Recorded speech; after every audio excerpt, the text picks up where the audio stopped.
Greetings, one and all, once again back to Exploring Arda, a Tolkien-centered podcast where I am your host, Jackson, and I go through a bunch of Tolkien's works, other than Lord of the Rings and The Hobbit. So, this is going to be a very longer episode, so I'll just kind of breeze through introductions.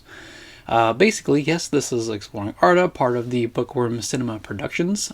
Check that part of the label out if you can on YouTube or on the podcasting platforms. Also be sure to check out my fantasy book called The Lands of Ordia, Power of Heaven. I've worked a lot on it. Obviously, if you guys have listened to the show, I would appreciate it if you grabbed a copy. So, after all of that, and also be sure, before I forget, to subscribe to the channel and also give my episodes a like and maybe comment, because I really appreciate everybody listening and watching, and it means a lot to me, so be sure to do that. And now that that's done, and I kind of breezed through it because I wanted to finish Roverandom, so it's going to be pretty much the final part. I was kind of debating whether I wanted to do a third and fourth part, but I figured might as well. I'm just going to sit down, I'm going to finish the book, because I really wanted to have one completed story, at least the short story, done already. I mean, it's been a couple months, but obviously we've done a bit of Fall of Numenor, but also, most of Roverandom, because, might as well. So, we last left off where Rover is pretty much leaving the moon, and he and the Man in the Moon were pretty much involved in some of the children's dreams from last time. So, and that's kind of where we're at. And also Roverandom, I should say, Roverandom got to be reunited with, was it like Little Boy 2, I think. So, very, a very humbling experience for Roverandom, I suppose. But on we go. We're going to go back now into the story. So, here we go. So, very reluctantly, Roverandom went back to the White Side with the old man. They walked all the way, and it took a very long time. And Roverandom did not enjoy it as much as he ought to have done, for they saw all kinds of queer things, and had many adventures, perfectly safe, of course, with the Man in the Moon close at hand. That was just as well, as there were lots of nasty, creepy things in the bogs that would otherwise have grabbed the little dog quick.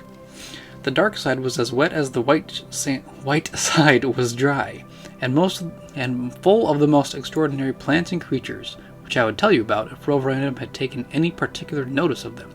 But he did not. He was thinking of the garden and the little boy. At last they came to the grey edge, and they looked past the cinder valleys where many of the dragons lived, through a gap in the mountains to the great white plain and the shining cliffs. They saw the world rise, a pale green and gold moon, huge and round above the shoulders of the lunar mountains, and Roverandom thought, "That is where my little boy lives." It seemed a terrible and enormous way away. "Do dreams come true?" he asked. "Some of mine do," said the old man. "Some, but not all, and seldom any of them straight away, or quite like they were in dreaming. But why do you want to know about dreams?" "I was only wondering," said Roverandom. "About that little boy," said the man. "I thought so." And then he pulled a telescope out of his pocket. It opened out to an enormous length. A little look will do you no harm, I think," he said. Roverandom looked through it. When he had managed at last to shut one eye and keep the other open, he saw the world plainly. First, he saw the far end of the moon's path falling straight onto the sea, and he thought he saw, faint and rather thin, long lines of small people sailing swiftly down it, but he could not be quite sure. The moonlight faded quickly. Sunlight began to grow, and suddenly there was the cove on the sands of the Sand Sorcerer, but no sign of Samathos. Samathos did not allow himself to be peeked at, and after a while the two little boys walked around into the picture, going hand in hand along the shore. "Looking for shells or for me?" wondered the dog. Very soon the picture shifted, and he saw the little boy's father's white house on the cliff, with its garden running down to the sea, and at the gate he saw an unpleasant surprise. The old wizard sitting on a stone smoking his pipe, as if he had nothing to do but watch there forever, with his old green hat on the back of his head and his waistcoat unbuttoned. "What's old Arda, what-do-you-call-him, doing at the gate?" Roverandom asked. I should have thought he'd have forgotten about me long ago. And aren't his holidays over yet? No, he's waiting for you, my doglet. He hasn't forgotten. If you turn up there just now, real or toy, he'll put some new bewitchment on you pretty quick. It isn't that he minds so much about his trousers, they were soon mended, but he's very annoyed with Samathos for interfering, and Samathos hasn't finished making his arrangements yet for dealing with him. Just then Roverandom saw Artaxerxes' hat blown off by the wind, and off the wizard ran after it, and plain to see, he had a wonderful patch on his trousers, an orange-colored patch with black spots. I should have thought that a wizard could have managed to patch his trousers better than that, said Roverandom. But he thinks he has managed it beautifully, said the old man. He bewitched a piece off somebody's window curtains. They got fire insurance, and he got a splash of color, and both are satisfied. Still, you are right. He is failing, I do believe. Sad after all these centuries to see a man going off as magic. But lucky for you, perhaps. Then the man in the moon closed the telescope with a snap, and off they went again. Alright, a little bit of a break here, so yeah. Now that they are out of the dream world, I suppose, Roverandom pretty much is like, I wonder, if my old buddy, Little Boy 2, is doing okay, and so he's just like, take a peek, and then, yeah, pretty much get to see that the old wizard is still up to no good, of course, and supposedly losing his magic, but, that's just how wizards do over time, apparently. They just kind of lose their magic. What a bummer. So, yeah, it's kind of like a quick, brief summary. And because, off we go again into the story, because I'm going to try to finish it in an hour, maybe? I'm going to try, so let's do this. Alright. Here are your wings again, he said, when they had reached the tower. Now fly off and amuse yourself. Don't worry the moonbeams, and don't kill my white rabbits, and come back when you feel hungry, or have any other sort of pain. Roverandom at once flew off to find the moondog and tell him about the other side. But the other dog was a bit jealous of a visitor being allowed to see things which he could not, and he pretended not to be interested. Sounds a nasty part altogether, he growled. I'm sure I don't want to see it. I suppose you'll be bored with the white side now, and only having me to go about with, instead of all your two-legged friends. It's a pity the Persian wizard is such a sticker, and you can't go home. Roverandom was rather hurt, and he told the moondog over and over again that he was jolly glad to be back at the tower, and would never be bored with the white side. They soon settled down to be good friends again, and did lots and lots of things together, and yet what the moondog had said in a bad temper turned out to be true. It was not Roverandom's fault, and he did his best not to show it, but somehow none of the adventures or explorations seemed so exciting to him as they had done before, and he was always thinking of the fun he had in the garden with Little Boy 2. They visited the valley of the white moon gnomes, moonums for short, okay, that ride about on rabbits, and make pancakes out of snowflakes, and grow little golden apple trees no bigger than buttercups in their neat orchards. They put broken glass and tin tacks outside the lairs of some of the lesser dragons while they were asleep, and lay awake until the middle of the night to hear them roar with rage. Dragons often have tender tummies, as I have told you already, and they go out for a drink at 12 midnight every night of their lives, not to speak of between whiles. Sometimes the dogs even dare to go spider baiting, biting webs and setting free the moonbeams, and flying off just in time, while the spiders threw lassos at them from the hilltops. But all the while Roverandom was looking out for Postman Mew and the news of the world. Mostly murders and football matches. Oh, okay. As even a little dog knows. But there is sometimes something better in an odd corner. He missed Mew's next visit, as he was away on a ramble, but the old man was still reading the letters and news when he got back, and he seemed in a mighty good humor too, sitting on the roof with his feet dangling over the edge, puffing at an enormous white clay pipe, sending out clouds of smoke like a railway engine, and smiling right round his round old face. Oh, all right. Roverandom felt he could bear it no longer. I've got a pain in my inside, he said. I want to go back to the little boy, so that his dream can come true. The old man put down his letter. It was about Artaxerxes, and very amusing, and took the pipe out of his mouth. Must you go? Can't you stay? This is so sudden. So pleased to have met you. You must drop in again one day. Delighted to see you any time, he said, all in a breath. Very well, he went on more sensibly.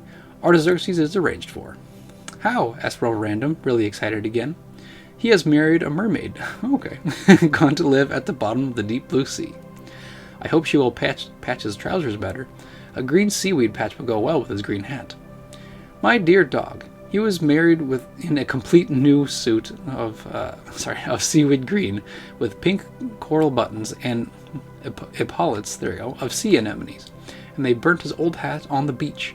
Samathos arranged it all. Oh, Samathos is very deep as the deep blue sea, and I expect he means to settle a lot of things to his liking this way. Lots more than just you, my dog.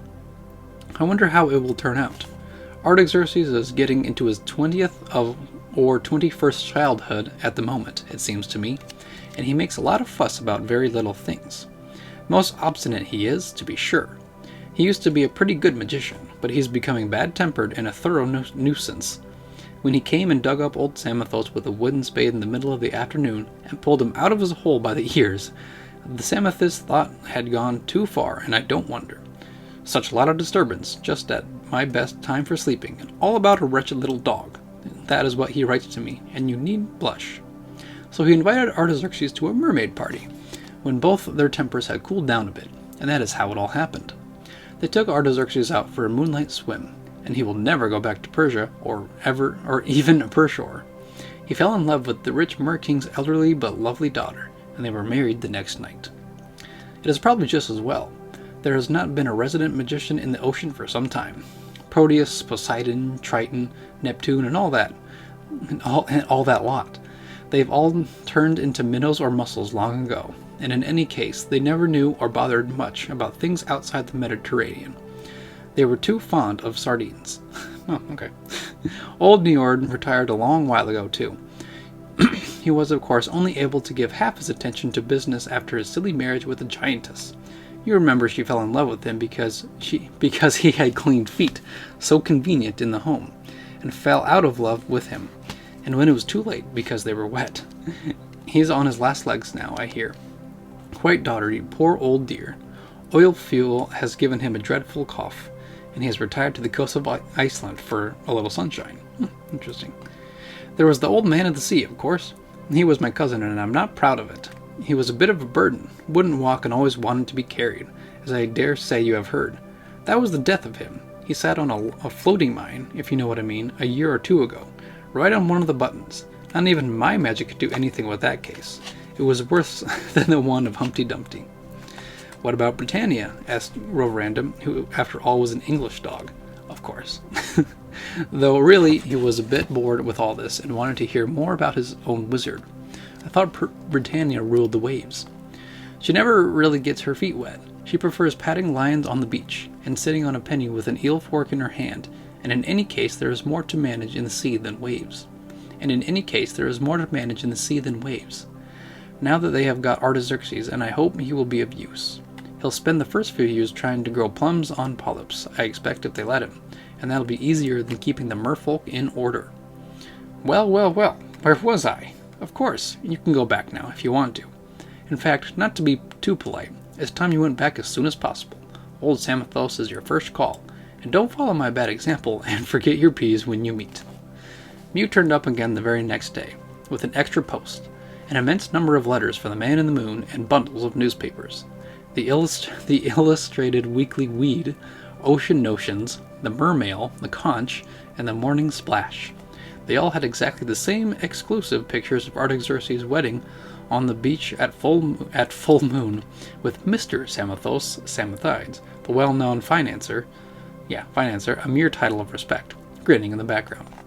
But they were nicer than our pictures, for they were at least colored. Oh yeah, that's true. So it was back then. And the mermaid really did look beautiful. Her tail was in the foam. The time had to come to say goodbye. The Man in the Moon beamed at Roverandom, and the Moondog tried to look unconcerned. Roverandom himself had a rather drooping tail, but all he said was, "Goodbye, pup. Take care of yourself. Don't worry the moonbeams, don't kill the white rabbits, and don't eat too much supper." "Pup yourself," said the Moon Rover, "and stop eating wizard's trousers." That was all, and yet I believe he was also always worrying the Old Man in the Moon to send him on a holiday to visit Roverandom, that he has been allowed to go several times since then. After that, Roverandom went back with Mew, and the man went back into his cellars, and the moondog sat on the roof and watched them out of sight. Alright, cool. So that kind of ends the chapter and the adventures with the Man in the Moon and the Moondog. Basically, Rover with Roverandom. There you go. Yeah. So after a very, very lengthy conversation that the Man in the Moon does, because he just kind of just goes on and on and on with the story about all the history with Samothos and Artaxerxes, I'm like, oh man, this is going to take forever. He's never going to leave the moon at this point. But yeah, obviously, I kind of figured that the Man in the Moon was so like chill. He's just like, you can go whenever you want. He kind of gives off that kind of vibe. So, but yeah, so now Roverandom is now heading back to the real world, I suppose. But yeah, the moon apparently is a very exquisite and very random place, especially on the dark side. So, interesting. And sorry if I keep coughing. I got a little bit of a sore throat recently, but I will continue going through. So, we will go back into the story again. There was a cold wind blowing off the North Star when they got near the world's edge, and the chilly spray of the waterfalls splashed over them. It had been stiffer going on the way back, for old Samothos' magic was not in such a hurry just then, and they were glad to rest on the Isle of Dogs. But as Roverandom was still his enchanted size, he did not enjoy himself much there. The other dogs were too large and noisy and too scornful, and the bones of the bone trees were too large and bony. It was dawn of the day after tomorrow, when at last they sighted the black cliffs of Mew's home, and the sun was warm on their backs, and the tips of the sand hillocks were already pale and dry by the time that they alighted in the cove of Samothos. Mew gave a little cry and tapped his beak on a bit of wood lying on the ground. The bit of wood immediately grew straight up into the air and turned into Samothos' left ear, and was joined by another ear and quickly followed by the rest of the sorcerer's ugly head and neck. "What do you want at this time of the day?" growled Samothos. "It's my favorite time for sleep." "We're back," said the seagull, "and you've allowed yourself to be carried back on his back, I see," Samothos said, turning to the little dog. "After dragon hunting, I should have thought you would have found a little flight back home quite easy." "But please, sir," said Roverandom, "I left my wings back behind. Behind. They didn't really belong to me, and I should rather like to be an ordinary dog again." "Oh, all right. Still, I hope you have enjoyed yourself as Roverandom. You ought to have done.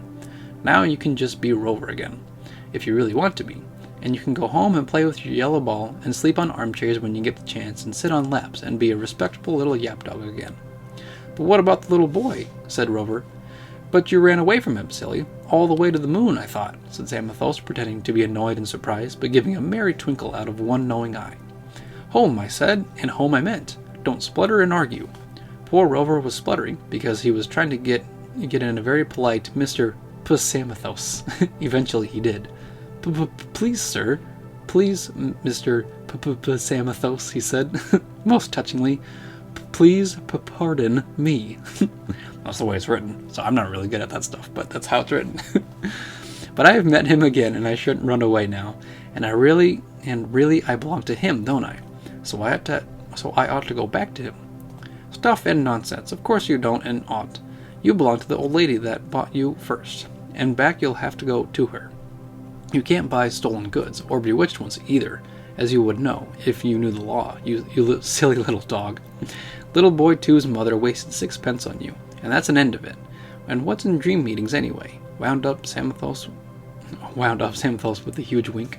Some of that writing was kind of like, I had to go back and woof. Anyway. "I thought some of the Man in the Moon's dreams came true," said little Rover sadly. "Oh, did you? Well, that's the Man in the Moon's affair.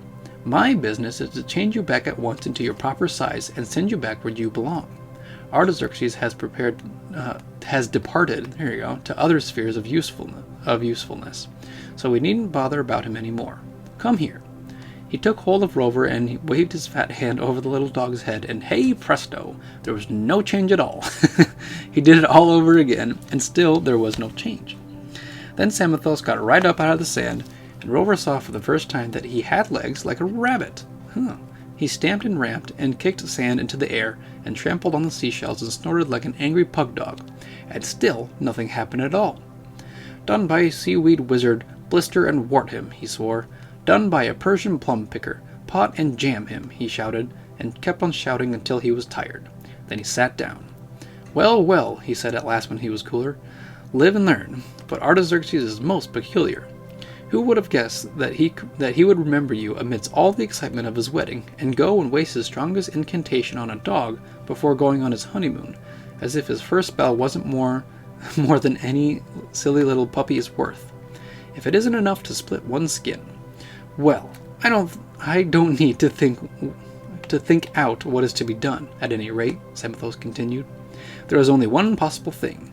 You have got to go and find him and beg his pardon. But my word, I'll remember this against him till the sea is twice as salt and half as wet. Just you two go for a walk and be back in half an hour when my temper's better. Okay. Mew and Rover went along the shore and up the cliff, Mew flying slowly and Rover trotting along very sad. They stopped outside the little boy's father's house, and Rover even went in at the gate and sat in a flower bed under the boy's window. It was still very early, but he barked and barked hopefully. The little boys were either fast asleep or away, for nobody came to the window, or so Rover thought. He had forgotten that things are different on the world from the back garden of the moon, and that Artaxerxes' bewitchment was still on his size and the size of his bark. After a while, Mew took him mournfully back to the cove. There an altogether new surprise was waiting for him. Samothos was talking to a whale, a very large whale. Uin. Uin? Interesting. It's U-I-N, so Uin? Maybe Uin. The oldest of the right whales. He looked like a mountain to little Rover, lying with his great head in a deep pool near the water's edge. Sorry I couldn't get anything smaller at a moment's notice, said Samothos, but he is very comfortable. Walk in, said the whale. Goodbye, walk in, said the seagull. Walk in, said Samothos, and be quick about it, and don't bite or scratch about inside. You might get Ewan a cough. I'm just going to say Ewan. And that you would find uncomfy. This was almost as bad as being asked to jump into the hole in the Man of the Moon's cellar, and Rover backed away, so that Mew and Samothos had to push him in. Push him they did too, without a coax, and the whale's jaws shut too with a snap.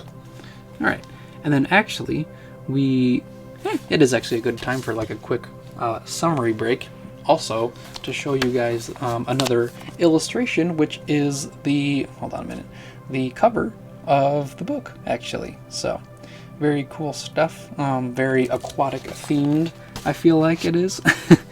Just because it has a lot of, it has the whale, some fish, the octopus, and it's definitely like kind of that aquamarine theme, so it's very cool. But yeah, obviously he he tries and tries, Samothos does, to turn good old Rover back into his normal self, but of course the spell is so strong that even he can't even figure it out, apparently, or it doesn't even work, so he's just like, well, since that doesn't work, you just gotta go right to the source. So the adventure continues, and of course, since he is in the ocean, of course it only makes sense to take a whale down to the Ocean Kingdom with the mermaids. So exciting stuff, and yeah, this is like the part that I don't really remember much, just because I haven't read the whole thing, obviously. But it's a good revisit of like things that I miss, like little things like this, like the whole mermaid kingdom and the ocean, and it's just good to actually like finally get an ending to the story that I started so many years ago and didn't even finish. So with that being said, we're just gonna go back into the story. So inside it was very dark indeed, and fishy. There Rover sat and trembled as he sat, not daring even to scratch his own ears. He heard, or thought he heard, the swish and the beating of the whale's tail in the waters, and he felt, or thought he felt, the whale plunge deeper and downer towards the bottom of the deep blue sea. But when the whale stopped and opened his mouth wide again, delighted to do so, whales prefer going about trawling with their jaws wide open and a good tide of food coming in, but Ewan was a considerate animal, and Rover peeped out. It was deep, altogether, immeasurably deep, but not all blue. There was only a pale green light, and Rover walked out to find himself on a white path of sand winding through a dim and fantastic forest. "Straight along, you haven't far to go," said Ewing. Rover went straight along, as straight as the path would allow, and soon before him he saw the gate of a great palace, made it seemed of pink and white stone that shone with the pale light coming through it, and through the many windows lights of green and blue shone clear. All around the walls huge sea trees grew, taller than the domes of the palace that swept up vast, gleaming in the dark water.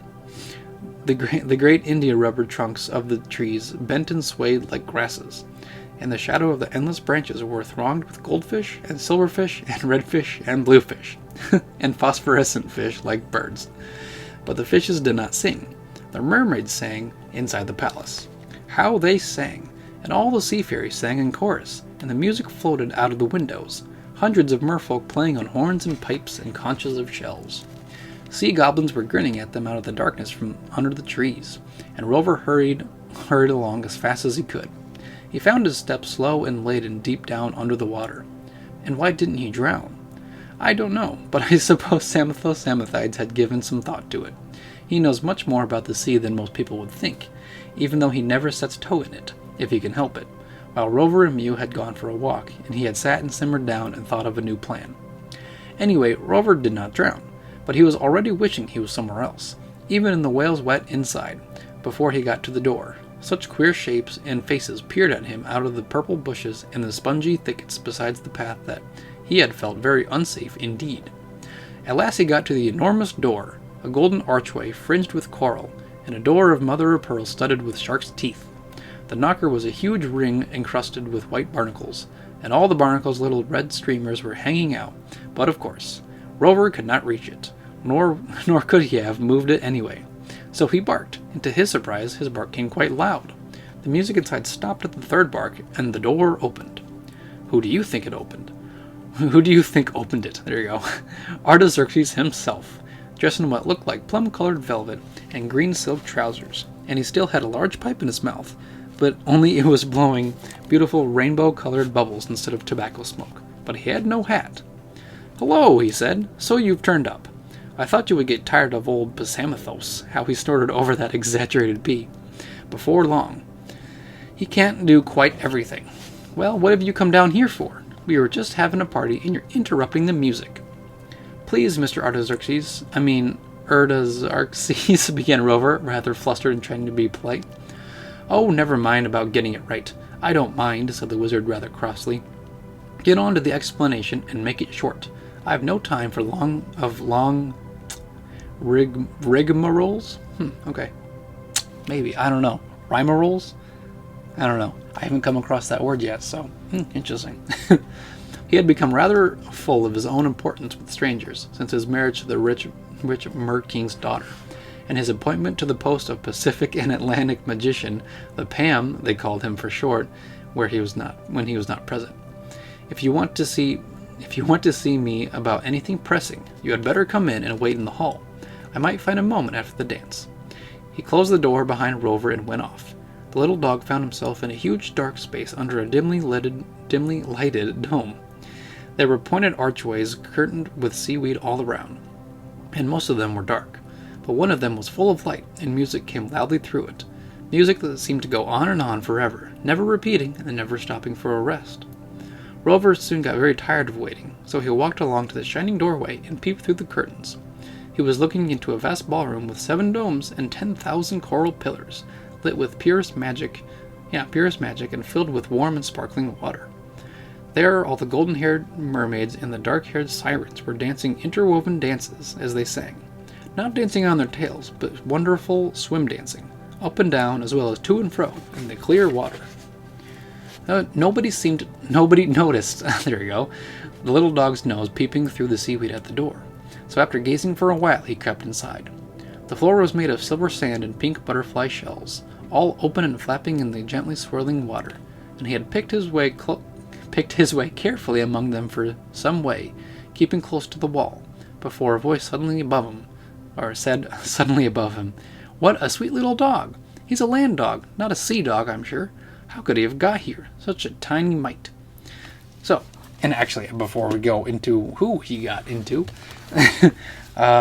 quick summary, I suppose. So now he is in the ocean kingdom, the merfolk kingdom. There you go. And obviously it is littered with like jewels and gems, I suppose, and like anything that's just very like kind of like immaculate and shiny. And I always kind of like imagine, I suppose, like an ocean kingdom being like that, kind of all sparkly and fancy and all that stuff. Just kind of like the way it is, I suppose, just because the ocean has a lot of that sort of thing. Kind of like the ores and the rocks and the colors. It's just abundant in so many of that. So of course, the merfolk obviously have a very fancy place. So, and now he's curiously ran into somebody else because he's very inquisitive, being a dog, being a small puppers as himself. So, on with the story again. So, Rover looked up and saw a beautiful merlady with a large black comb in her golden hair, sitting on a ledge not far above him.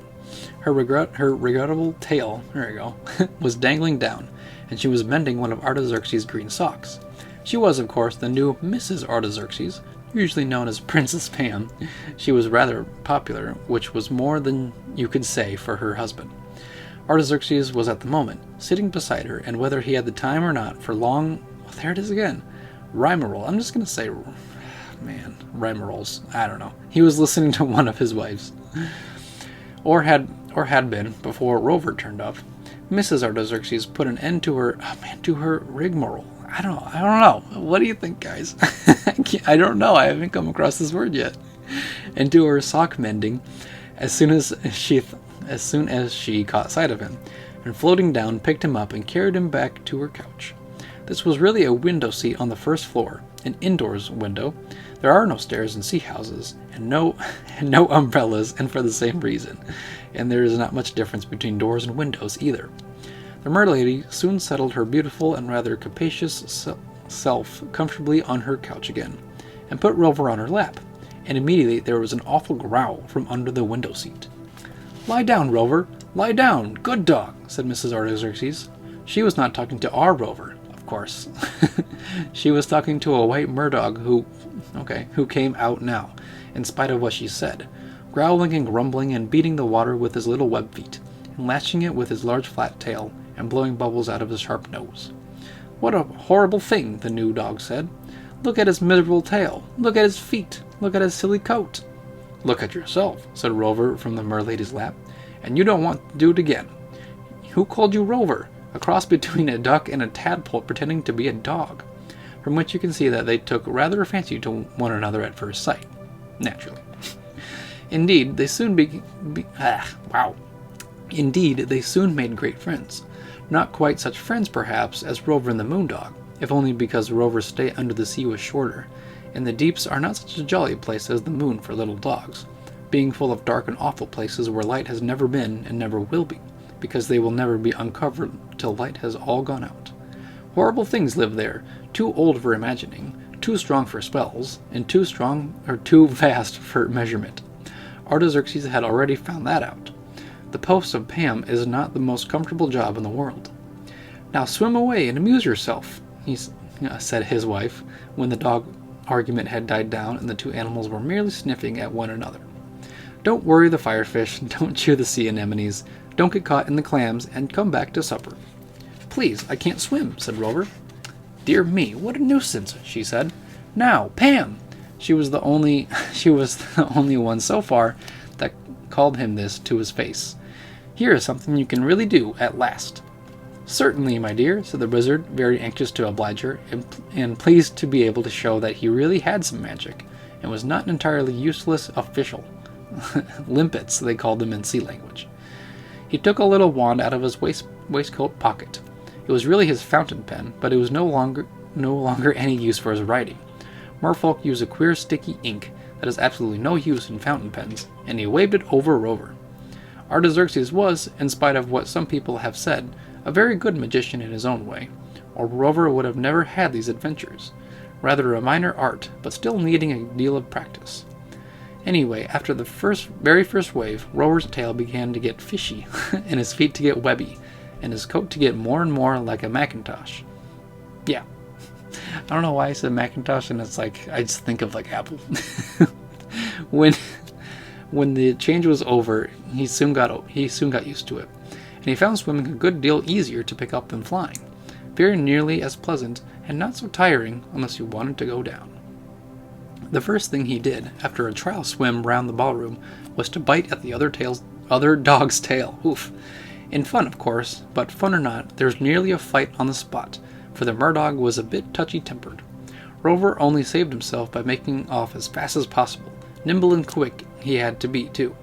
My word, there was a chase, in and out of windows and along dark passages, and around pillars and up and out and round the domes, till at last the murdog himself was exhausted, and his bad temper too, and they sat down together on the top of the highest cupola next to the flagpole.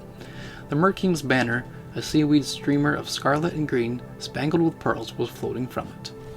Alright, I'm going to do another quick break here again. Kind of stretch myself out again.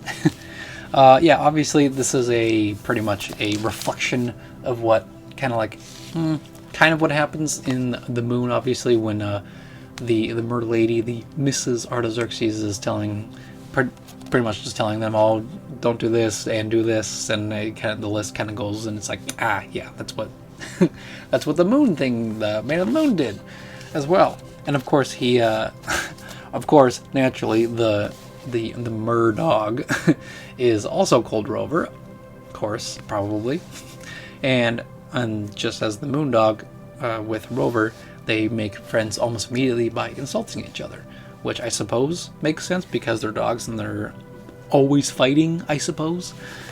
That's kind of what I got out of it. And of course now they're chasing each other around, and I think he can exhaust the Murdog out because he was flying all over the moon with the moondog, and so of course he gets all that stamina built inside of him, and apparently swimming is easier than flying, so I suppose little nods back to the moon adventures, so pretty cool.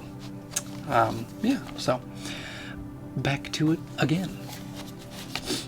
"What's your name?" said the Murdog after a breathless pause. "Rover?" he said. "That's my name, so you can't have it. I had it first." "How do you know?" "Of course I know. I can see you are only a puppy, and you have not been down here hardly 5 minutes. I was enchanted ages and ages ago, hundreds of years. I expect I'm the first of all the dog rovers. My first master was a rover, a real one, a sea rover who sailed his ship in the northern waters.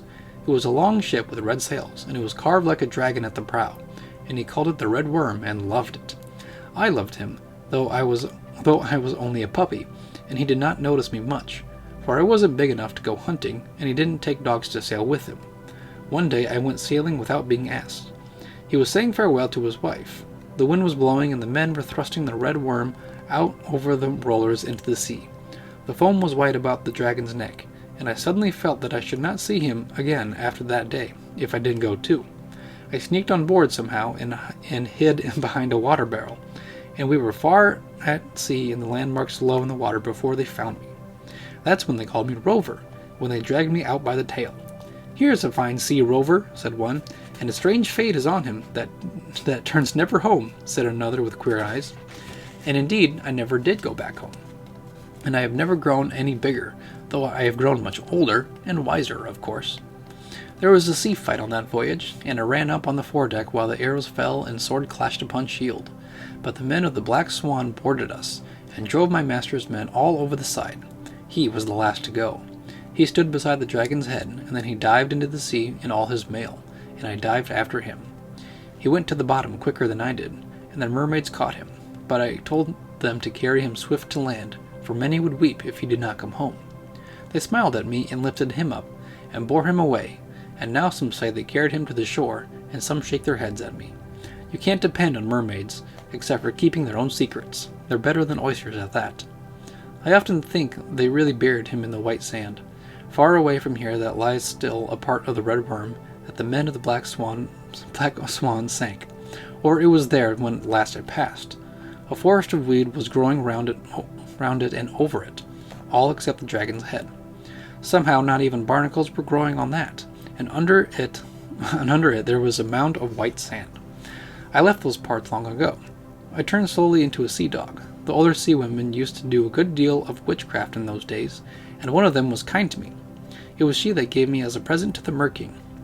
the reigning one's grandfather, and I have been in and about the palace ever since. That's all about me. It happened hundreds of years ago, and I have seen a good deal of the high seas and the low seas since then, but I have never been back home. Now tell me about you. I suppose you don't come from the North Sea by any chance, do you? We used to call it England's Sea in those days. Or know any of the old places in and about the Orkneys? Our Rover had to confess that he had never heard before of anything but just the sea, and not much of that. But I have been to the moon, he said, and he told his new friend as much as he could make him understand. The Murdog enjoyed Rover's tale immensely, and believed at least half of it. A jolly good yarn, he said, and the best I have heard for a long time. I have seen the moon. I go on top occasionally, you know, but I never imagined it was like that. My word, that sky pup has got a cheek. 3 rovers! 2 is bad enough, but 3's impossible. And I don't believe for a moment he is older than I am. If he is 100 yet, I should be mighty surprised. He was probably quite right, too. The moon dog, as you noticed, exaggerated a lot. And anyway, went on the Murdog, he only gave himself the name. Mine was given to me. And so was mine, said our little dog. And for no reason at all, before he had begun to earn it anyway. I like the man in the moon's idea. I shall call you Roverandom too, and if I were you, I should stick to it. You never do seem to know where you're going next. Let's go down to supper. It was a fishy supper, but Roverandom soon got used to that. It seemed to suit his webby feet. After supper, he suddenly remembered why he had come all the way to the bottom of the sea, and off he went to look for Artaxerxes. He found him blowing bubbles, and turning them into real balls to please the little mer children. Please, Mr. Artaxerxes, could you be bothered to turn me, began Roverandom. Oh, go away, said the wizard. Can't you see I can't be bothered? Not now, I'm busy. This is what Artaxerxes said all too often to people he did not think were important. He knew well enough what Roverandom wanted, but he was not in a hurry himself. So Roverandom swam off and went to bed, or rather roosted in a bunch of seaweed growing on a high rock in the garden. There was the old whale resting just underneath, and if anyone tells you that whales don't go down to the bottom or stop their dozing for hours, you need not let that bother you. Old Ewan was in every way exceptional. Well, he said, how have you got on? I see you are still toy size. What's the matter with Artaxerxes? Can't he do anything, or won't he? I think he can, said Roverandom. Look at my new shape. But if ever I try to get on to the matter of size, he keeps on saying how busy he is, and he hasn't time for long explanations. Umph, said the whale, and knocked a tree sideways with his tail. The swish of it nearly washed Roverandom off his rock. I don't think that Pam will be a success in these parts, but I shouldn't worry. You'll be all right sooner or later. In the meanwhile, there are lots of new things to see tomorrow. Go to sleep. Goodbye. And he swam off into the dark. The report that he took back to the cove made old Zamathos very angry, all the same. Alright. Another quick break here. And usually when I read for a while, usually my back kind of hurts after a while. And it's not just because I'm getting old, just because, well, maybe it is because I'm getting old, but it's also just because it's sometimes a little bit uncomfortable. But yeah, so obviously Artaxerxes is very stubborn. He likes to flaunt that he does have magic, obviously, by turning Rover into into another Murdog. But when it comes to other people's matters, he's just like, nah. So he's very much like kind of a people pleaser, but also at the same time, he doesn't really care about other people and their matters. And obviously that's the whole point of him just kind of blowing Roverandom off every single time, because he knows exactly why Roverandom's there. But instead, Rover's just like, okay, well, I'll just try again tomorrow, I suppose. I guess it's not too urgent for Rover, I suppose. But yes, back into it here. The lights of the palace were all turned off. No moon or star came down through that deep, dark water. The green got gloomier and gloomier until it was all black, and there was not a glimmer, except when big luminous fish went by slowly through the weeds. Yet Roverandom slept soundly that night, and the next night, and several nights after, and the next day, and the day after. He looked for the wizard and couldn't find him anywhere. One morning, when he was beginning already to feel quite a sea dog and to wonder if he had come to stay there forever, the Murdog said to him, "Bother that wizard, or rather, don't bother him. Give him a miss today. Let's go off for a really long swim." Off they went, and the long swim turned into an exertion lasting for days. They covered a terrific distance in that time. They were enchanted creatures, you must remember, and there were few ordinary things in the seas that could keep up with them. When they got tired of the cliffs and the mountains at the bottom, and of the racing runs in the middle heights, they rose up, and up, right through the water for a mile and a bit, and when they got to the top, no land was to be seen. The sea all around them was smooth and calm and gray. Then it suddenly ruffled and went dark in patches under a little cold wind, the wind at dawn. Swiftly the sun looked up with a shout over the rim of the sea, red as if he had been drinking hot wine, and swiftly he leaped into the air and went off for his daily journey, turning all the edges of the waves golden and the shadows between them dark green. A ship was sailing on the margin of the sea in the sky, and it sailed right into the sun, so that its masts were black against the fire.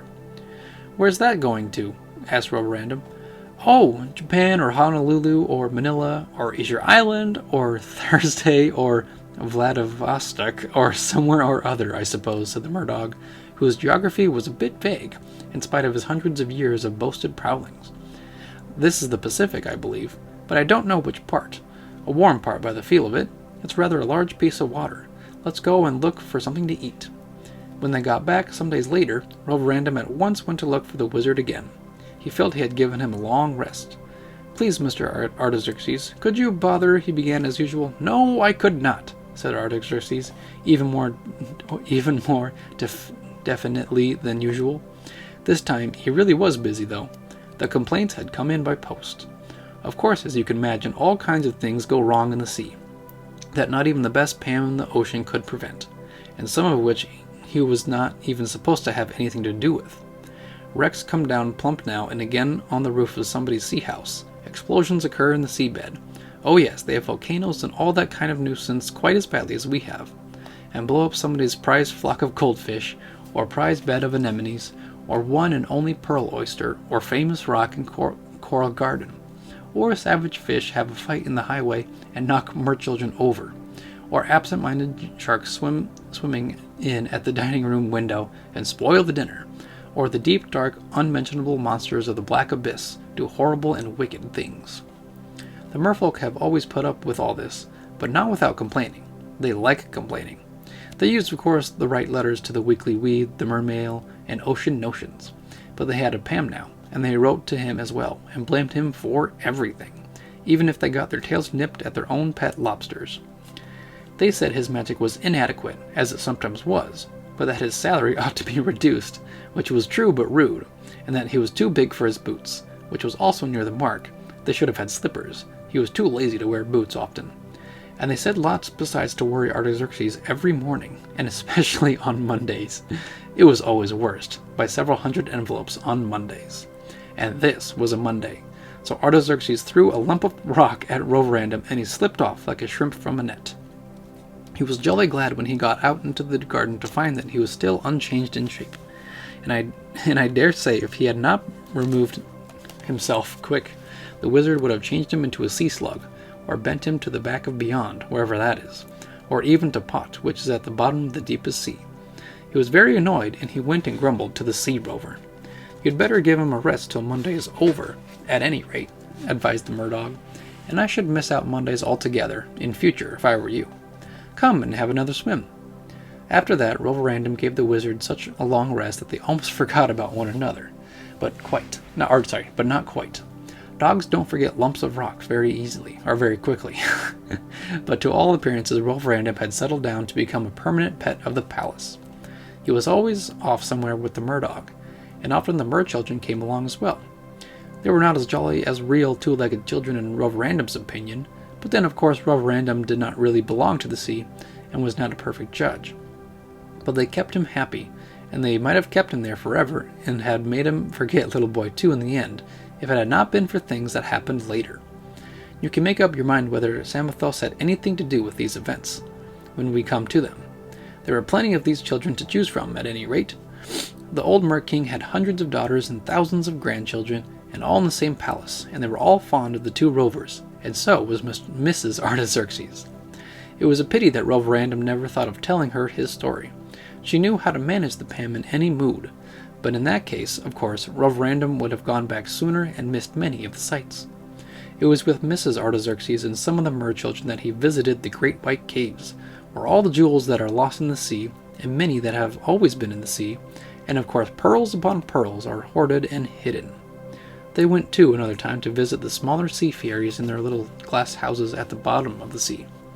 The sea fairies seldom swim, but wander singing over the bed of the sea in smooth places, or drive in shell carriages harnessed in the tiniest fishes, or else they ride astride little green crabs with bridles of fine threads, which of course don't prevent the crabs from going sideways, as they always will. And they have troubles with the sea goblins that are larger, and ugly and rowdy, and do nothing except fight and hunt fish and gallop about on seahorses. Those goblins can live out of the water for a long while, and play in the surf at the water's edge in a storm. So can some of the sea fairies, but they prefer the calm, warm nights of summer evenings on lonely shores, and naturally are very seldom seen in consequence. Alright, so another quick break here. This is definitely going to be over an hour, because I got another like 10 or so pages. It's going to be a lot. But obviously, since Artaxerxes is still being stubborn, Roverandom is pretty much just like, well, okay, fine. Since I'm going to be staying here, I might as well just go out, wander, explore the whole deep blue sea, the whole ocean kingdom. And so far, I guess he's like enjoying himself, and it's like, this place ain't so bad. And it's kind of like the whole thing too with the moon. He's just like, he's having so much fun that he almost forgets his purpose, and it's just like, oh yeah, the whole thing of me wanting to go back to my own regular size and my own regular life and all that fun stuff. So and it is really cool to hear about the sea fairies and the sea goblins and how they're always fighting, but like the sea fairies are just like, nah, like they're all about like the peaceful life, very abundant in life in the deep blue sea, in the bottoms of the ocean. Very cool. I enjoy it very much. So on we go. Another day, old Ewan, sorry, how did I pronounce it? Ewan. I think it was like Ewan. Another day, old Ewan turned up again and gave the two dogs a ride for a change. It was like riding on a moving mountain. They were away for days and days, and they only turned back from the eastern edge of the world just in time. There the whale rose to the top and blew out a fountain of water so high that a lot of it was thrown right off the whirl and over the edge. Whoa. Another time he took them to the other side, or as near as he dared, and that was a still longer and more exciting journey, the most marvelous of all Roverandom's travels, as he realized later, when he was grown to be an older and a wiser dog. It would take the whole of another story, at least, to tell you all of their adventures in uncharted waters, and of their glimpses of lands unknown to geography, before they passed the shadowy seas and reached the great bay of Fairyland, as we call it, beyond the magic isles, and saw far off in the west the mountains of Elvenhome and the light of Fairy upon the waves. Okay. Roverandom thought he caught a glimpse of the city of the elves on the green hill beneath the mountains, a glint of white far away. But Ewan, there you go, dived again so suddenly that he could not be sure.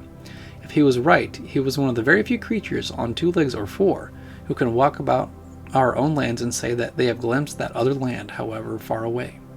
I should catch it if this was found out, said Ewan. No one from the outer lands is supposed ever to come here, and few ever do now. Mum's the word. Okay, quick note. He just casually mentions the whole like land of fairy and Elvenhome. Yeah, of course. Of course he would mention something with with like Silmarillion based and like and the whole thing of fairy. That is so cool. I love it so much. And I do like how it's like a glint of white far away, and it's just like, man. So is that like Tolleresia or like just like the shores of Valinor maybe? It just gave me that kind of vibe. Or maybe Elvenhome meaning, well, actually, because I was thinking Tolleresia, but also like, what if this was in the time of the trees, where like the light of either like Telperion or Lorelin kind of like flashed. I don't know. It obviously goes back and forth, but then again, that would be kind of impossible because that would mean time travel. So, but then again, the imagination can go every which way anyway. So just wanted to note that really quick before going back to the story. So here we go. What did I say about dogs? They don't forget ill-tempered lumps of rock. Well then, in spite of all these very sightseeings and these astonishing journeys, Roverandom kept it in his underneath mind all the time, and it came back into his upper mind as soon as ever he got back home. His very first thought was, where's that old wizard? What's the use of being polite to him? I'll spoil his trousers again if I get half a chance. He was in that frame of mind when, after trying in vain to have a word alone with Artaxerxes, he saw the magician go by, down one of the royal roads leading from the palace. He was, of course, too proud at his age to grow a tail or fins or learn to swim properly. The only thing he did like a fish was to drink, even in the sea, so he must have been thirsty. He spent a lot of time that might have been employed on official business, conjuring up cider into large barrels in his private apartments. When he wanted to get about quickly, he drove. When Roverandom saw him, he was driving in his express. Oh, a gigantic shell, shaped like a cockle and drawn by 7 sharks. All right. People got out of the way quick, for the sharks could bite. Let's follow, said Roverandom to the merdog, and follow they did. And the 2 bad dogs dropped pieces of rock into the carriage whenever it passed under the cliffs. They could nip along amazingly fast, as I told you, and they whizzed ahead, hidden weed bushes, and pushed anything loose they could find over the edge. It annoyed the wizard intensely, but they took care that he did not spot them. Artaxerxes was in a very bad temper before he started, and he was in a rage before he had gone far, a rage not unmixed with anxiety, for he was going to investigate the damage done by an unusual whirlpool that had suddenly appeared, and in a part of the sea that he did not like at all. He thought, and he was quite right, that there was nasty things in that direction that were best left alone. I dare say you can guess that was the matter. Artaxerxes did. The ancient sea serpent was waking, or half thinking about it. He had been in a sound sleep for years, but now he was turning. When he was uncoiled, he would certainly have reached 100 miles. Some people say he would reach from edge to edge, but that is an exaggeration. And when he is curled up, there is only one cave, other than Pot, where he used to live, and many people wish him back there. Only one cave in all the oceans that will hold him, and that is very unfortunately not 100 miles from the Mer King's palace. When he did undid a curl or two in his sleep, the water heaved and shook and bent people's houses, and spoilt their repose for miles and miles around. But it was very stupid to send the Pam to look into it, for of course the sea serpent is much too enormous and strong and old and idiotic for anyone to control. Primordial, prehistoric, autothalassic, fabulous, mythical, and silly are other adjectives applied to him, and Artaxerxes knew it all only too well. Not even the man in the moon, working hard for 50 years, could have concocted a spell large enough or long enough or strong enough to bind him. Only once had the man in the moon tried, when specially requested, and at least one continent fell into the sea as a result. Ooh. Poor old Artaxerxes drove straight up into the mouth of the sea serpent's cave, but he had no sooner got out of his carriage that he saw the tip of the sea serpent's tail sticking out of the entrance. Larger it was than a row of gigantic water barrels, and green and slimy. That was quite enough for him. He wanted to go home at once before the worm turned again, as all worms will at odd and unexpected movements. It was little Roverandom that upset everything. He did not know anything about the sea serpent or its tremendousness, and all he thought about was baiting the ill-tempered wizard. So when a chance came, Artaxerxes was staring stupid-like at the visible end of the serpent, and his steeds were taking no particular notice of anything. He crept up and bit one of the shark's tails for fun. For fun! What fun! That shark jumped straight forward, and the carriage jumped forward too, and Artaxerxes, who had just turned round to get into it, fell on his back.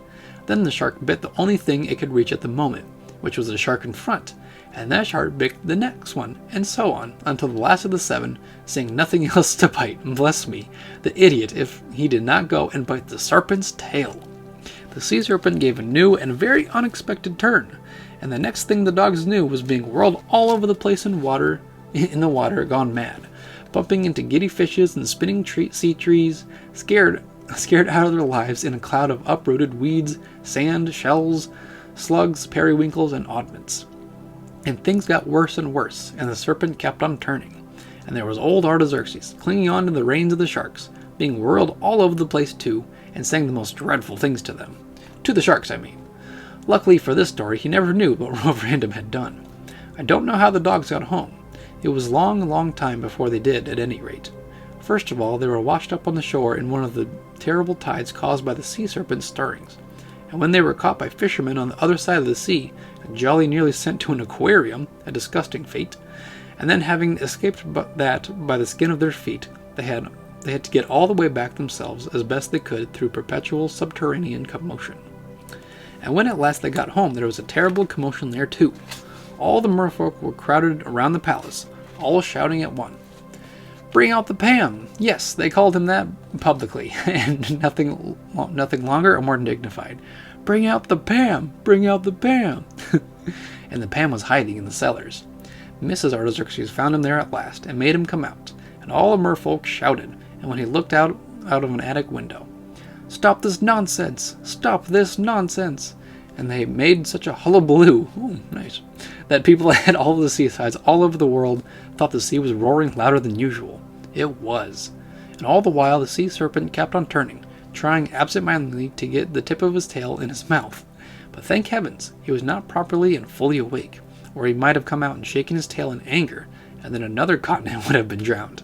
Of course, whether that would have been really regrettable or not depends on which continent it had taken, and which you live on. Well, kind of a vague threat there. But the merfolk did not live on a continent, but in the sea and right in the thick of it, and very thick it was getting. But they insisted that it was the Mer King's business to take the Pam, produce some spell, remedy, or solution to keep the sea serpent quiet. They could not get their hands to their faces to feed themselves or blow their noses, the water shook so. And everybody was bumping into everybody else. And all the fish were seasick, and the water was so wobbly, and it was so turbid and so full of sand that everybody had coughs, and all the dancing was stopped. Artaxerxes groaned, but he had to do something. So he went to his workshop and shut himself up for a fortnight, during which time there were 3 earthquakes, 2 submarine hurricanes, and several riots of the mer people. Ooh. Then he came out and let loose a most prodigious spell, accompanied with soothing incantation, at a distance from the cave, and everybody went home and sat in cellars waiting. Everybody except Mrs. Artaxerxes and her unfortunate husband. The wizard was obliged to stay, at a distance but not a safe one, and watch the result. And Mrs. Artaxerxes was obliged to stay and watch the wizard. All the spell did was to give the serpent a terrible bad dream. He dreamed that he was covered all over with barnacles, very irritating and partly true, and also being slowly roasted in a volcano, very painful and unfortunately quite imaginary, and that woke him.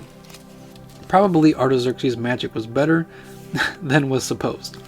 At any rate, the sea serpent did not come out, luckily for this story. He put his head where his tail was, and yawned, and opened his mouth as wide as the cave, and snorted so loud that everybody in the cellars heard him in all the kingdoms of the sea. And the sea serpent said, "Stop this nonsense!"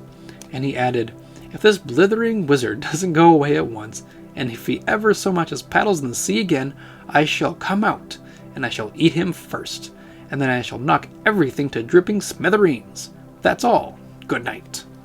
And Mrs. Artaxerxes carried the Pam home in a fainting fit. When he had recovered, and that was quick, they saw to that. He took the spell off the serpent and packed his bag, and all the people said and shouted, "Send the Pam away! A good riddance! That's all! Goodbye!" Yeah, and I'll be right. I'm gonna do like another quick break. Yeah, a little over an hour. Whoops. And we have like 8 pages left, so we're close, kind of. So obviously, the sea serpent is something not to be messed with, apparently.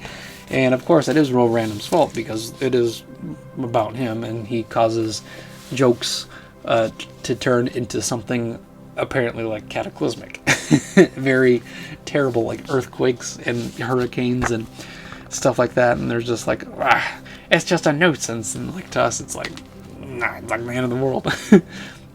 But obviously, the serpent problem is resolved with Artaxerxes pretty much casting a spell on him, a very strong spell. And yeah, and now Roverandom hopefully kind of understands the whole consequences of everything. So I think if I'm going to read the whole rest of the story here and then give another summary, and then I think we'll be good. So back to the story once again. The Merc King, yeah, there you go. The Merc King said, "We don't want to lose you, but we think you ought to go." And Artaxerxes felt very small and unimportant altogether, which was good for him. Even the Murdog laughed at him. But funnily enough, Roverandom was quite upset. After all, he had his own reasons for knowing that Artaxerxes' magic was not without effect. And he had bitten the shark's tail too, hadn't he? And he had started the whole thing with that trouser bite, and he belonged to the land himself, and felt it was a bit hard on a poor land wizard being baited by all these sea folk. Anyway, he came up to the old fellow and said, "Please, Mr. Artaxerxes." "Well," said the wizard, quite kindly. He was so glad not to be called Pam, and he had not heard a mister for a week. "Well, what is it, little dog?" "I beg your pardon, I really do. Awfully sorry, I mean. I never meant to damage your reputation." Roverandom was thinking of the sea serpent and the shark's tail, but luckily, Artaxerxes thought he was referring to his trousers.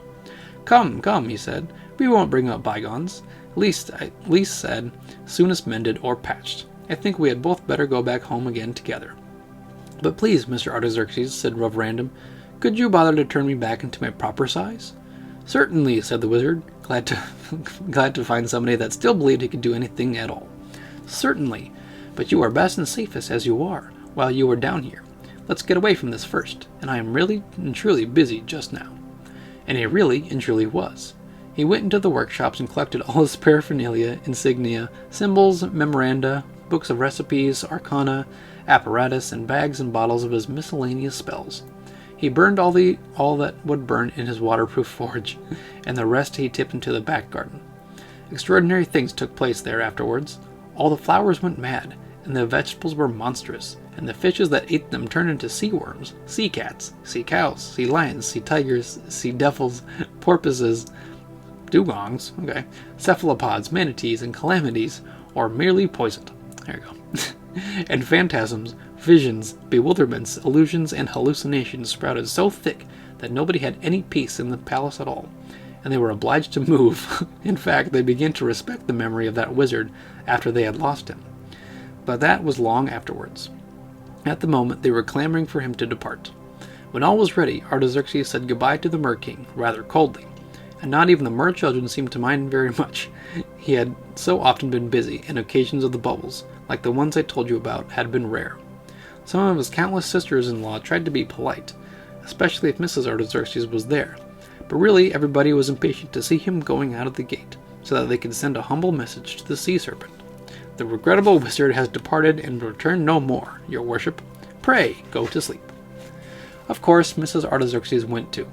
The Mer King had so many daughters that he could afford to lose one without much grief. Oh, okay, especially the 10th eldest. He gave her a bag of jewels and a wet kiss on the doorstep and went back to his throne. But everybody else was very sorry, and especially Mrs. Artaxerxes' mass of mer nieces and mer nephews, and they were also very sorry to lose Roverandom too. The sorriest of all and the most downcast was the Murdog. "Just drop me a line whenever you go to the seaside," he said, "and I will pop up and have a look at you." "I won't forget," said Roverandom, and then they went. The oldest whale was waiting. Roverandom sat on Mrs. Artaxerxes' lap, and when they were all settled on the whale's back, off they started. And all the people said "goodbye" very loud, and "a good riddance of bad rubbish" quietly. But not too quietly. And that was the end of Artaxerxes in the office of Pacific and Atlantic magician. Who has done their bewitchments for them since, I don't know. Old Samothos and the Man in the Moon, I should think, have managed it between them. They are perfectly capable of it. The whale landed on a quiet shore far, far away from the cove of Samothos. Artaxerxes was most particular about that. There Mrs. Artaxerxes and the whale were left, while the wizard, with Roverandom in his pocket, walked a couple of miles or so to the neighboring seaside town to get an old suit and a green hat and some tobacco in exchange for the wonderful suit of velvet, which created a sensation in the streets. He also purchased a bath chair for Mrs. Artaxerxes. You must not forget her tale. "Please, Mr. Artaxerxes," began Roverandom once more, when they were sitting at the bench again in the afternoon. The wizard was smoking a pipe with his back against the whale. looking happier than he had done for a long while, and not at all busy. "What about my proper shape, if you don't mind? And my proper size, too, please?" "Oh, very well," said Artaxerxes. I thought I might just have a nap before getting busy, but I don't mind. Let's get it over. Where's my—" And then he stopped short. He had suddenly remembered that he had burnt and thrown away all his spells at the bottom of the deep blue sea. He really was dreadfully upset. He got up and felt in his trouser pants, in his waistcoat pockets, in his coat pockets, inside and out, and he could not find the least bit of magic anywhere in any of them. Of course not. The old silly fellow. He was so flustered he had even forgotten that it was only an hour or two since he had bought his suit in a pawnbroker's shop. As a matter of fact, it belonged to, or at any rate had been sold by, an elderly butler, and he had gone through the pockets pretty thoroughly first. The wizard sat down and mopped his forehead with a purple handkerchief, looking thoroughly miserable again. "I really am very, very sorry," he said. "I never meant to leave you like this forever and ever. But now I don't see that it can be helped. Let it be a lesson to you not to bite the trousers of nice, kind wizards." "Ridiculous nonsense," said Mrs. Artaxerxes. "Nice, kind wizard indeed.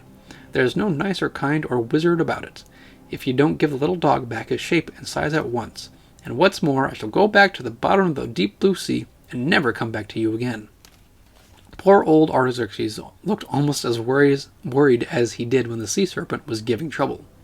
"My dear," he said, "I'm very sorry, but I went and put my very strongest anti-removal spell preserver on the dog after Samathos began to interfere, drat him, and just to show him that he can't do everything, and that I won't have sand rabbit wizards interfering in my private bit of fun, and I quite forgot to save the antidote when I was clearing up down below.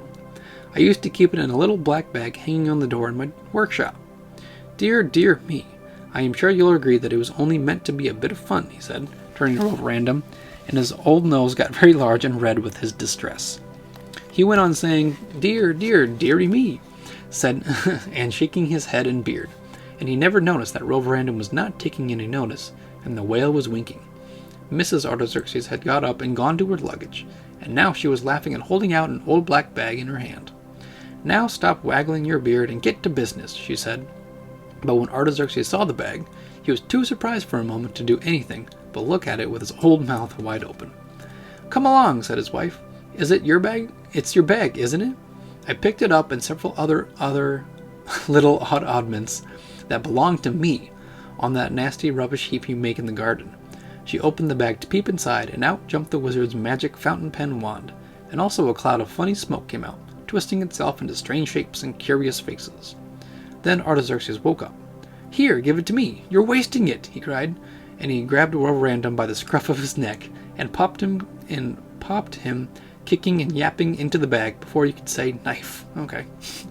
Then he turned the bag around 3 times, waving the pen in the other hand, and "Thank you, that'll do nicely," he said, and opened the bag. There was a loud bang, and lo and behold, there was no bag, only Rover, just as he had always been before he had first met the wizard that morning on the lawn. Well, perhaps not just the same. He was a bit bigger, as he was now some months older. It was no good trying to describe how excited he felt, or how funny and smaller everything seemed. Even the oldest whale, nor how strong and ferocious Rover felt. But for just one moment he looked longingly at the wizard's trousers, but he did not want the story to begin all over again. So, after he had run a mile in circles for joy and nearly barked his head off, he came back and said "Thank you," and even added, "Very pleased to have met you," which was very polite indeed. "That's all right," said Artaxerxes, "and that's the last magic I shall do. I'm going to retire, and you had better be getting home. I have no magic left to send you home with, so you'll have to walk, but that won't hurt a strong young dog." And we're almost there, so I'm going to finish it, and then we'll do a little summary. So Rover said goodbye, and the whale winked, and Mrs. Artaxerxes gave him a piece of cake, and that was the last he saw of them for a long while. Long afterwards, when he was visiting a seaside place that he had never been to before, he found out what had happened to them, for they were there. Not the whale, of course, but the retired wizard and his wife. They had settled in that seaside town, and Artaxerxes, taking the name of Mr. A. Pam, had set up a cigarette and chocolate shop near the beach. But he was very, very careful never to touch the water, even fresh water, and that he found no hardship. A poor trade for a wizard, but he did at least try to clear up the nasty mess that his customers made on the beach, and he made a good deal of money out of Pam's rock, which was very pink and sticky. There may have been the least bit of magic in it, for children liked it so much they went on eating it even after they had dropped it in the sand. But Mrs. Artaxerxes, I should say Mrs. A. Pam, made much more money. She kept bathing tents and vans and gave swimming lessons and drove home in a bath chair drawn by white ponies and wore the Mer King's jewels in the afternoon and became very famous, so that no one ever alluded to her tale. In the meanwhile, however, Rover is plodding down the country lanes and highways, going along following his nose, which is bound to lead him home in the end, as dogs' noses do. All the man in the moon's dreams don't come true then, just as he said himself, thought Rover as he padded along. This was evidently one that didn't. I don't even know the name of the place where the little boy lives, and that's a pity. The dry land, he found, was often as dangerous as a place for a dog as the moon or the ocean, though much duller. Motor after motor racked by, filled, Rover thought, with the same people, all making all speed and all dust and all smell to somewhere. I don't believe half of them know where they are going to, or why they are going there, or would know it if they got there, grumbled Rover as he coughed and choked, and his feet got tired on the hard, gloomy black roads. So he turned into the fields and had many mild adventures of the bird and rabbit sort in an aimless kind of way, and more than one enjoyable fight with other dogs, and several hurried flights from larger dogs. And so at last, weeks or months since the tale began, he could not have told you which, he got back to his own garden gate. There was the little boy playing on the lawn with the yellow ball, and the dream had just come true, just as he had never expected. "There's Roverandom!" cried little boy 2 with a shout, and Rover sat up and begged, and could not find his voice to bark anything, and the little boy kissed his head, and went dashing into the house, crying, "Here's my little begging dog, come back large and real!" He told his grandmother all about it. How was Rover to know that he had belonged to the little boy's grandmother all the while? He had only belonged to her a month or two, when he was bewitched. But I wonder how much Samothos and Artaxerxes had known about it. The grandmother, very surprised indeed as she was at her dog's return looking so well and not motor smashed or lorry flattened at all, did not understand what on earth the little boy was talking about, though he told her all he knew about it very exactly, and over again. She gathered with a great deal of trouble, she was of course just the weest bit deaf, that the dog was to be called Roverandom and not Rover, because the man in the moon said so. What odd ideas the child has, to be sure. And that he belonged not to her after all, but to little boy 2, because Mummy brought him home with the shrimps. Very well, my dear, if you like, but I thought I bought him from the gardener's brother's son. I haven't told you all their arguments, of course. It was long and complicated, as it often is when both sides are right. All that you want to know is that he was called Roverandom after that, and he did belong to the little boy, and went back, when the boy's visit to their grandmother was over, to the house where he had once sat on the chest of drawers. He never did that again, of course. He lived sometime in the country, and sometimes, most of the time, in the white house on the cliff by the sea. He got to know old Samothos very well, never well enough to leave out the P, but well enough, when he was grown up to a large and dignified dog, to dig him up out of the sand in his sleep and have many and many a chat with him. Indeed, Roverandom grew to be very wise, and had an immense local reputation, and had all sorts of other adventures, many of which the little boy shared. But the ones I have told you about were probably the most unusual and the most exciting. Only Tinker says she does not believe a word of them. Jealous cat. And that's the end of the story, everybody. Wonder how many of you stuck through this whole hour, almost an hour and a half. Because it's very much insane that I actually stuck through it myself.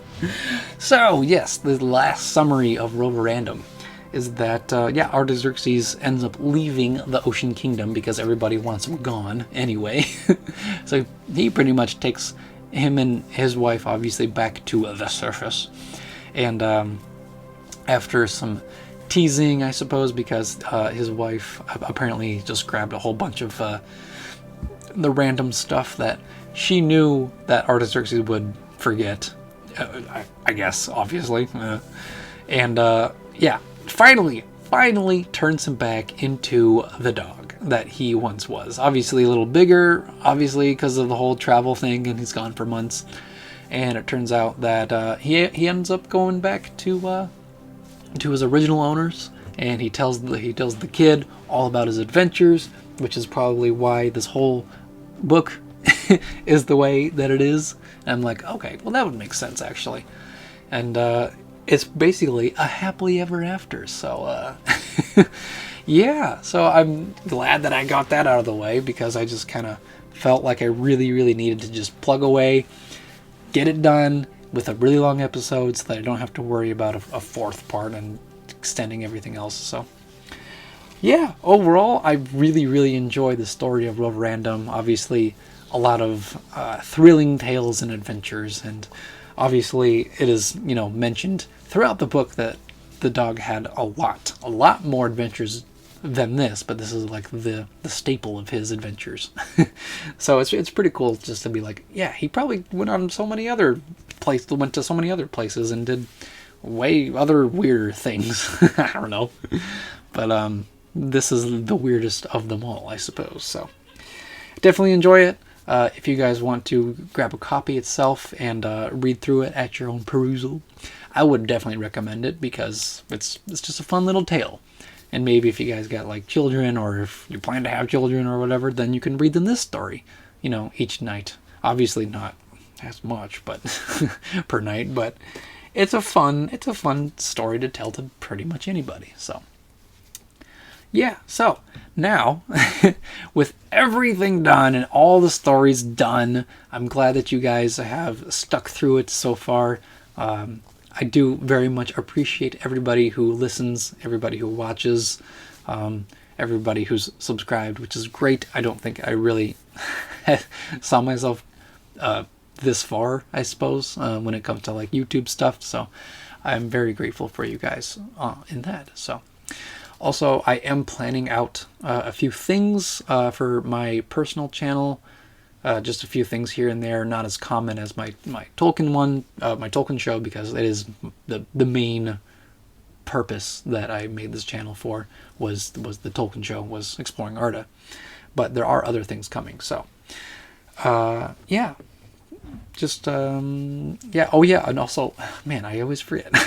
I am writing my second book, but be sure to also check out The Lands of Arda, Power of Heaven, my first fantasy novel. And yes, I am about halfway writing through the second book. I'm very excited. I'm actually getting a lot done this month, so I'm really excited to how it's gonna pretty much turn out when it's finished. So check it out. And I think finally, with all that being said, just stay tuned for another episode. And may the light of Elbereth be with you all. Farewell!